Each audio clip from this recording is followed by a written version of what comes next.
Jame, Dobika na my George, Johnny, Samomasi, Lodiganje, Violent Forces, Kanipinya, Kunewanda Gatuka, and this Rene, where you can depend, and this Rechi, Ishawe Kudenga, Yone, where you can check, Dobika na my George, Here Samba Canada, Usaite Akimit Canada, Minyangwe the poison, Kufa, in Sway Samba, the Shingenda, Here Samba Canada, Usaite Akimit Canada, Minyangwe the poison, Kufa. Inzwaitsamba ndishingenda pama baby angu esenda ingoda wani teni vamwe vaigana sazidhani enzanisa ivanhu murume wavo ndini anoziva munhu kwaye ndini akandikuwadzisa ndewe kuchipingi akanditi ega anoda ndisinge ndiye akaita hondo inditsvinge hakusi kuda kwangu ndopikana mai george yeyo tsamba kana ndafa musaite argument kana ndafa kunyangwe nepoison kufa inzwaitsamba ndichinge ndafa yeyo tsamba kana ndafa musaite argument kana ndafa kunyangwe nepoison kufa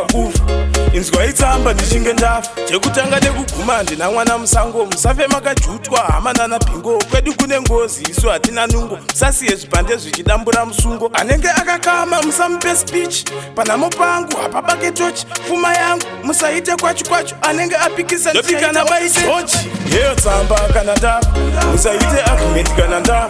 kunyangwe nepoison kufa inzwaitsamba ndichinge ndafa yeyo tsamba kana ndafa musaite argument kana ndafa kunyangwe nepoison kufa inzwaitsamba ndichinge ndafa pamabhebi angu ese ndaingoda hwani theni vamwe vaigana sazidhani enzanisa ivanhu murume wavo ndini anoziva munhu kwaye ndini akandikuwadzisa ndewe kuchipingi akanditi ega anoda ndisinge ndiye akaita hondo inditsvinge hakusi kuda kwangu ndopikana baigeorge yeyo tsamba kana ndafa musaite argument kana ndafa kunyangwe nepoison kufa inzwaitsamba ndichinge ndafa yeyo tsamba kana ndafa musaite argument kana ndafa kunyangwe nepoison kufa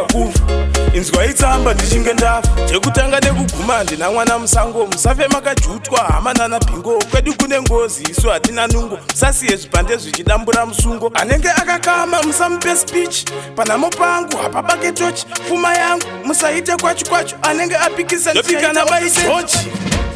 kana ndafa